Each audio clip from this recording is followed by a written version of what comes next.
Hey, it's Allie, and I am back again to share what I read this month, the month of May 2018. I finished 4 books this month. I feel like I started a couple other ones. I'm halfway through another one, and I didn't have a chance to do immediate reaction videos this month, so I'm just going to give you the quick look at the 4 books that I read, and then you can read a little bit more about them below this video. If you're on my blog, if you're on YouTube, I'll link you to my blog where you can read more about that. You can also follow me on Goodreads if you want to. I do post over there as well to share my immediate feedback, usually on books as I finish them. So this month I did 2 nonfiction books and 2 fiction books. The 2 fiction books were from Book of the Month, and the first one that I read was The Mars Room, which I believe is on the New York Times bestseller list right now. I did not love this book. I had a really hard time getting into it. But that said, after I finished it, and like the week after I finished it, I definitely thought about it a lot. And that is something that I appreciate about a book. It does have a heavy subject matter, which is women in prison. And I respect the way that it was written. I guess I respect the subject matter. Like, that wasn't the problem for me. Maybe it was more related to, I feel like there were too many characters, or there were too many threads that we were following rather than having one solid character that we were following the whole time. I mean, there is kind of a main character, but I wanted more. Basically, I wanted more of her specifically. But it's one of those ones where I would never read it again, probably. I don't know that I would say, yes, oh my God, go read this book. I don't feel like it's like that. But I'm also not sad that I read it. And as you guys know, I've talked about before, that I do have some friends who will stop a book. You know, they'll start reading a book and then they will stop and just move on to something else. I have a hard time doing that. And I want to give a book the whole chance, right? I want to go all the way through. And I'll tell you if I ever start and completely stop, like a fiction book. That would be really interesting if I did that. So Mars Room, I thought it was okay. I think that it's worth picking up and like taking a look at and seeing if you're interested in the first little bit of it, maybe downloading it, a sample to your Kindle to see what you think about it. It did take me a long time to get into it. But again, overall, glad I read it.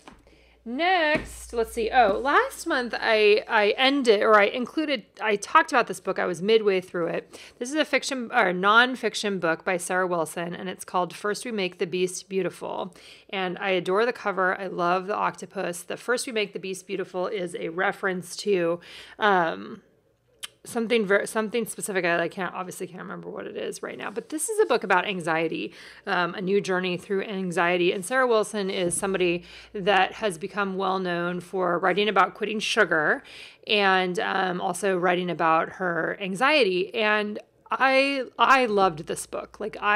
This is a book that I will keep for myself. It is a book that I will refer back to. I underlined lots of things throughout the book. There were a wide variety of different things that really resonated with me, even though her anxiety presents itself in a different way than mine does. I really like her. I've listened to a couple podcasts that she's been on. I like listening to her talk about sharing her story. And she's one of those kinds of people where she's done a lot of work to try to develop ways to deal with her anxiety. And she shares a lot about that. And I think that it's very refreshing to continue to have someone who's destigmatizing mental illness, issues related to mental illness. And that's she's a good role model for me, I think, in a lot of ways of talking about it, and it's normalizing it, and that it isn't a big deal. And it is something, it is a big deal if you have it, but talking about it and really, again, normalizing it in a way that is helpful to everybody. And everybody experiences anxiety to different degrees, right? It's another thing that there's a spectrum, right? You can be somebody that just has situational things come up and it creates anxiety. Anxiety is a normal feeling in our body, but then there's many of us that experience it in different ways that can be debilitating at different points in time. And so being able to read someone's story, read about what it looks like for her, how it presents itself in her life, and to just learn more about that, I felt was really, really helpful for me and personally a good read. I'm just kind of flipping through here. If there was anything that I wanted to point out specifically. I just really enjoyed it. So if this is something that you deal with or a loved one, that you know deals with anxiety, this might be a really good book for you to check out, to look into, to learn more about what it feels like to have anxiety. So first we make the beast beautiful. Then I also read a really short, super short, this book's called Destination Simple. It's by Brooke McAlary, and she has a podcast that's called the Slow Home Podcast that I listen to sometimes, also from Australia. Both she and Sarah Wilson are from Australia. This is a sweet little book that I got off of Amazon, and it just has some really specific ideas for slowing things down in your life, which is one of the things that I've been focusing on personally. Is my one little word this year is space. And so I am becoming more and more conscious of the space around me, the space, what kind of space am I taking up in the world? How can I slow things down to make space for the things that really matter? That's a big thing for me. So she talks about, there's a couple, I'm going to just read you a little bit. There's part one is rituals, and she talks about single tasking, unplugging, emptying your mind, 3 things, and gratitude. A lot of these are journaling practices, things that I have been introduced to before, but I really welcomed the reminder in this tidy little book. And then she has a section about rhythms. So she talks about developing morning rhythms and evening rhythms, which is also something that I've been very into and mindful of, and something that comes up for me really regularly. Like I really appreciate slow evenings and slow mornings, and I do things on purpose to be able to experience those kinds of mornings and evenings as we begin our day and then as we end our day as well. And then the part that I loved the most, and I put this on my Instagram stories if you follow me on Instagram, she talked about this idea of tilting. And tilting is her kind of option or her way of talking about balance. Like, she doesn't like the word balance or the idea of balance. I don't know if she says she doesn't like the word, but this is another way to look at it, this idea of tilting. And for me, it really goes along with what I think about a lot, which is related to how we live in seasons, right? And in some seasons, we tilt towards work, or in other times we tilt towards family issues, or other times we tilt towards creativity or hobbies or whatever it is for us. Like, we are in a constant state of tilting one way or another as our attention is needed in one place for another. So it's not this image of a balance where you're trying to get everything to just be even. It's accepting the tilt and like welcoming this idea of a tilt. And, right now I'm tilting towards this. And then later on, I'm probably going to be tilting towards that. And I thought that was great. I enjoyed this little book. Like I said, super quick read.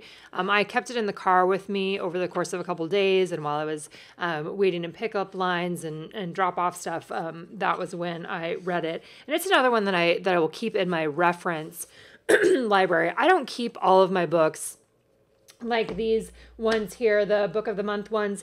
Excuse me, I will pass on to friends who would like to read them. And actually, I was going to tell you guys, I joined a local book club that I'm super excited about. Some of the moms at my daughter's school had started a book club, and we just had my first time meeting with them was last night, and it was so great. Like, I really, really love the opportunity to talk to people in person rather than just me talking about it myself. But I was feeling really thankful for that opportunity, and they were reading the book This Is How It Always Is, which is something that I read last year, and so just talking about that, and I'm going to have some new books that I'll be reading from them, and so I'll make sure to mention that when it's one that's one of the ones that we're reading for a book club.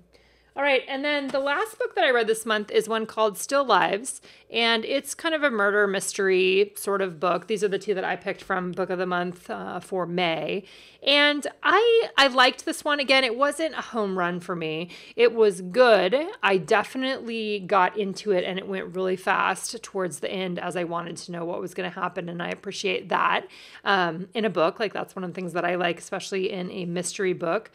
I thought it was an interesting subject matter where there was kind of a twist where an artist, a famous artist went missing, and it was kind of trying to figure out the whole whodunit thing. Again, like but not love. Like, I'm glad I read it, but it wasn't one of the best books that I have read this year, but it was good. It was good and interesting, and that's a look at what I read in May. Coming up for June, right now I'm actually in the middle of The Female Persuasion. I think I'm probably halfway through that. That was the book that I picked up at the last bookstore when I was in LA a couple months ago. So I'm reading The Female Persuasion. My book club for this next week, we're actually going to meet a week from now. I'm reading a book called George, which is a children's book. And here locally, it is a book that was originally set to be part of a program here that's called Oregon Battle of the Books. And it is a book that people are trying to keep out of the hands of kids.